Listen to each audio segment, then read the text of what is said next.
Not asking a question, you can do so by pressing *6 and unmute by pressing *7.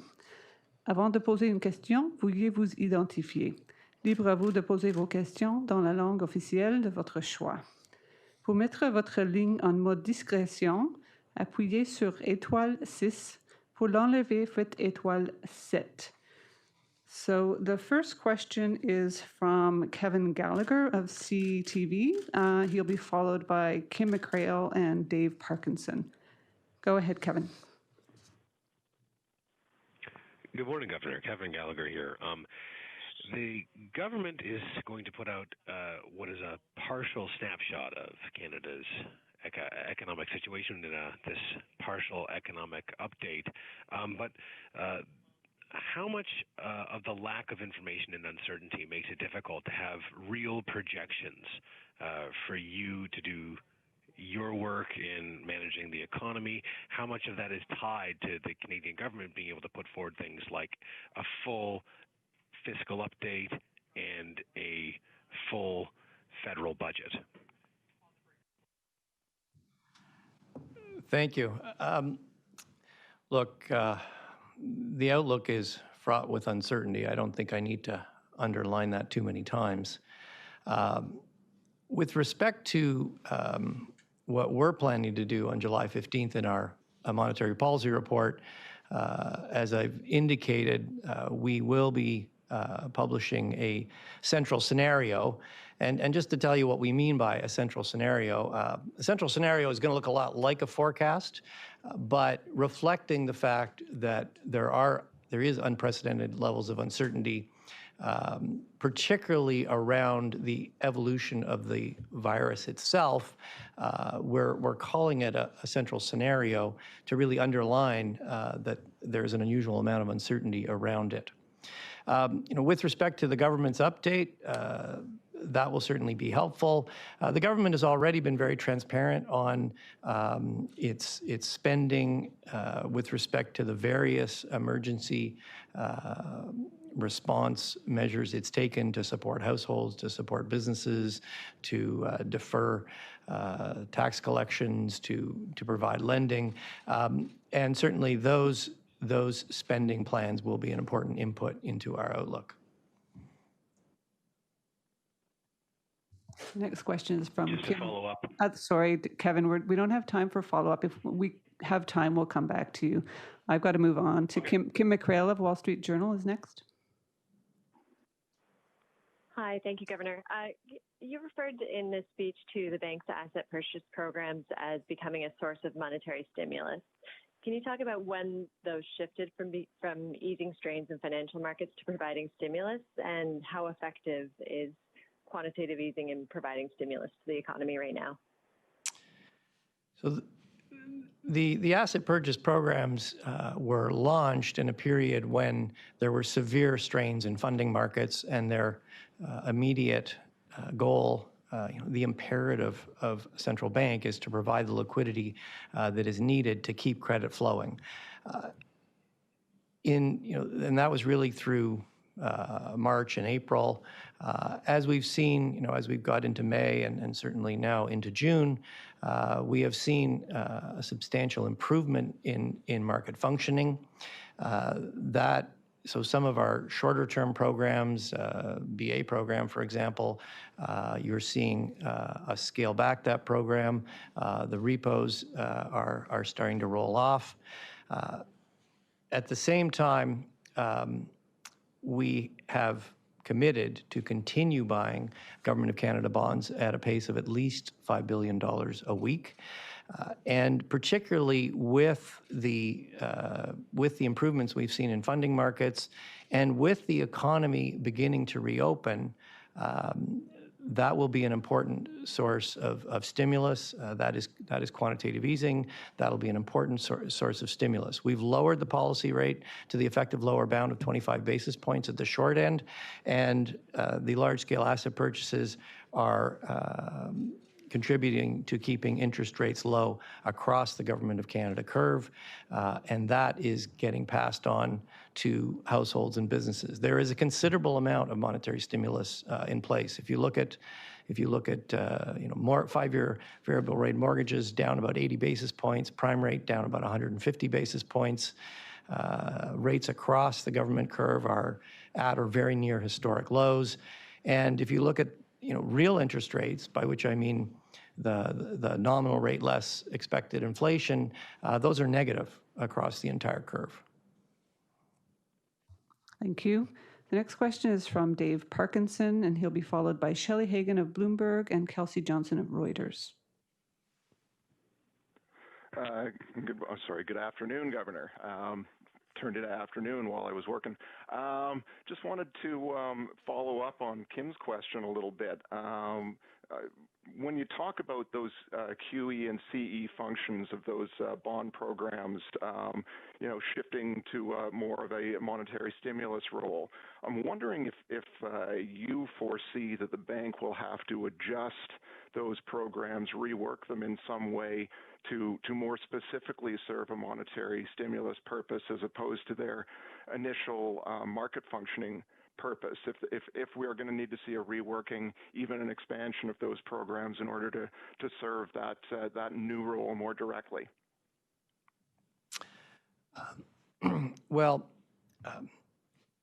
I think what I would stress is that while these programs were initiated to restore market functioning, as that has progressed and as that market functioning has been restored, increasingly, particularly the large-scale asset purchases, are providing monetary stimulus. We certainly have options going forward. We can scale those programs. We've seen central banks around the world try other things, yield curve control, forward guidance. These things are all in our toolkit. What I can tell you is that, going forward, the types of measures we take will depend on the circumstances. Different measures have different effectiveness in different circumstances, and they will be guided by the achievement of our inflation target. We'll be flexible. We'll be resolute. We're going to be innovative, and we're going to be determined. Thank you. Just before we go to the next question, for those reporters who were late in joining the call, if you have a question, let us know by sending an email to communications@bankofcanada.ca and we'll put you in the queue. Pour les journalistes qui se sont joints à l'appel avec un peu de retard, envoyez un bref courriel à communication@banqueducanada.ca si vous souhaitez poser une question et on ajoutera votre nom à la liste. The next question is from Shelley. Hi, Governor. This is Shelley Hagan with Bloomberg News. Hi, Shelley. When the time does come to remove emergency stimulus, do you anticipate you'll reduce your balance sheet first before raising rates? Look, we have all the tools we need to exit, but exit is a long way off. We're at the very beginning of recovery from an unprecedented drop in GDP. We expect in the immediate coming months, we do expect to see some pretty good growth numbers, both jobs and GDP. But we do expect that, following this initial reopening phase, there will be a slower, longer recuperation phase. And I call it recuperation because there's a healing. There's going to be a certain amount of damage in the economy, and it's going to be important that monetary policy support and nurture the recovery through this recuperation phase. We think of the recovery as including both those phases. So it is a considerable period of time.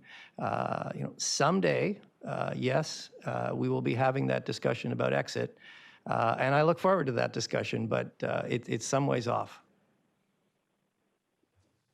The next question is from Kelsey Johnson of Reuters, followed by Greg Quinn of Market News and Kevin Carmichael of the Financial Post.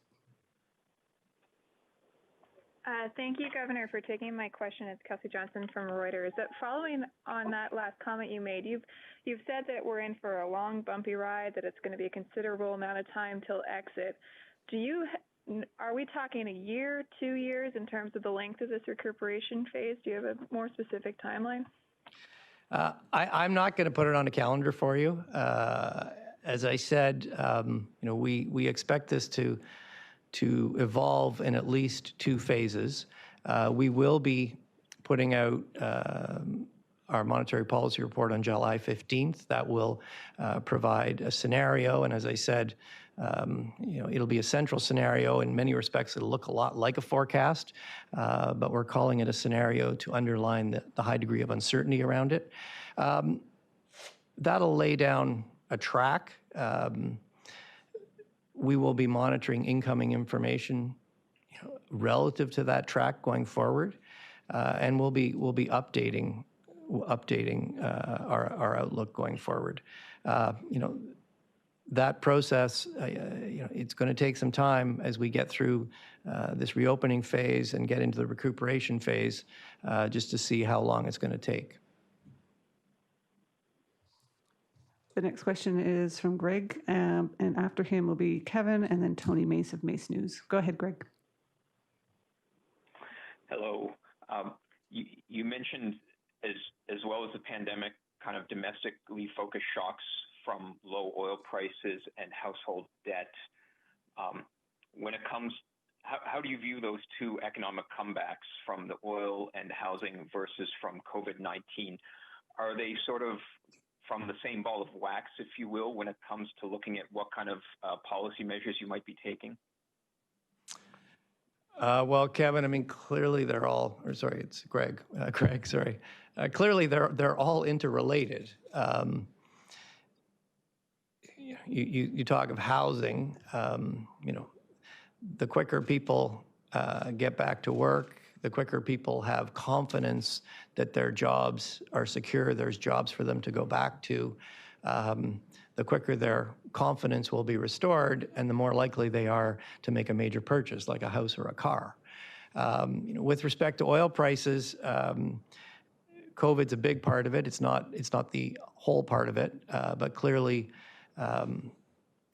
as the global economy recovers, the demand for oil will come back. Clearly, some parts, I think it's reasonable to expect airlines are going to take longer to come back than some other parts of the economy. So it may take time, they're a major source of oil demand. It may take time for that oil demand to recover, and certainly low oil prices may last longer than the virus itself. There are obviously, in the case of oil, a certain amount of geopolitical discussions among the OPEC group. It's hard to predict how those would play out. Certainly for Canada, it's a double whammy. We're facing a massive shock related to COVID. Lower oil prices are particularly affecting our oil-producing regions, but lower oil prices affect everyone in Canada. Oil is our biggest export, and if we're exporting less and we're exporting at lower prices, there's less money coming into the country. The next question is from Kevin Carmichael.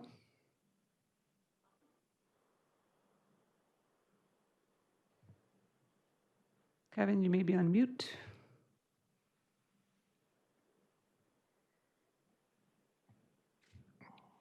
Hey, you guys hear me now? Yes, we can. Okay, sorry about that. Governor, could you go into more detail about how you will be monitoring inflation going forward, given your uncertainty around whether behavioral changes are affecting what you're seeing in the CPI? So we've known for some time that people's perceptions of inflation can differ from measured inflation. And that appears to be related to the fact that people's perceptions about inflation are heavily affected by frequently purchased items, things like food, the grocery store. Large purchases like cars, for example, which happen less frequently, even though they're a substantial amount of your overall family budget tend to have a smaller effect on your perceptions of inflation. We have been doing some surveys, and what we see now is, not too surprisingly, given the big shifts we're seeing in household spending patterns, people's perceptions of inflation and measured inflation are differing more than usual. I mean, total CPI inflation is around 0. Perceptions are quite a bit above that. We've also been doing some work with Statistics Canada to examine, what would inflation be if we shifted the weights in the index to be more reflective of the buying patterns of Canadians right now. And what you see when you do that is that inflation, measured inflation, hasn't fallen quite as much as total CPI, although there's not a huge gap between them. What I would say going forward is that some of the shifts we've seen in spending patterns are going to unwind as we get back to more regular shopping activities. There'll probably be some effects that are more persistent. I mean, clearly, spending on going to large entertainment events with thousands of people, that's not happening anytime soon. So some of these effects will be more persistent. The work that we're doing here, aided by StatsCan, will really try to look through these more temporary effects that are going to unwind and factor in the more enduring effects. I think we can squeeze in the 2 last questions, first by Tony Mace of Mace News, followed by Jordan Press of Canadian Press. Go ahead, Tony. Hi, Governor. It's Tony Mace from Mace News. Thanks for taking my question. You mentioned that the upcoming monetary policy report would include a central scenario. I'm wondering what kind of assumptions about COVID that scenario might incorporate, or what other kinds of scenarios the bank is considering. I mean, you mentioned in managing COVID that it's important to, or the hope is that any outbreaks be managed on a local basis as opposed to national shutdowns. I'm just wondering how you think about that in terms of the various scenarios. So I haven't, seen the forecast yet that the staff is presenting.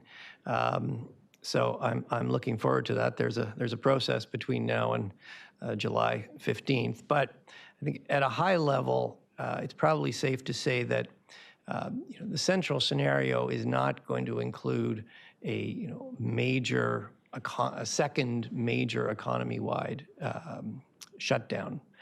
There will be risks around that central scenario, and that would be one of them.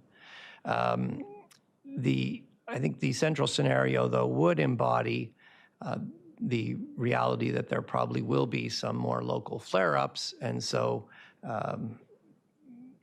that will be affecting supply on an ongoing basis. As I said before, hopefully with each flare-up, we get better at targeting it, isolating it, and closing it down faster than the one before.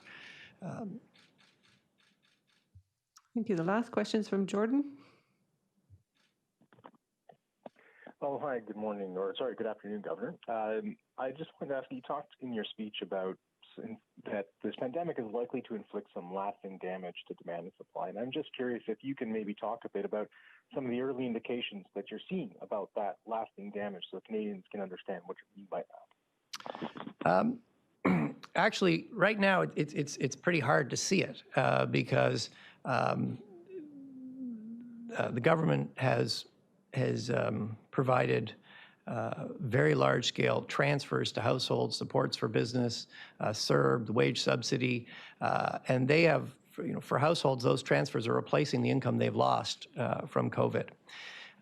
As we get through, and even in this next first reopening phase, I said, I think you're going to see some pretty good job growth numbers. You're going to see some good GDP growth numbers as supply comes back online.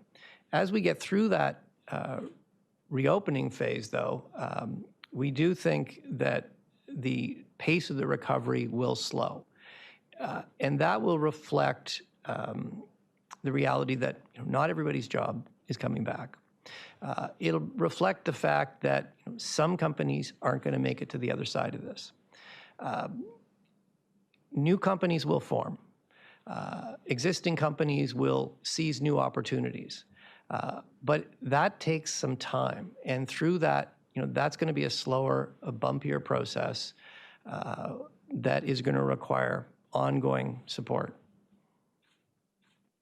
And that concludes today's press conference. Thank you very much, Governor, and thanks for everybody for joining us. Thank you.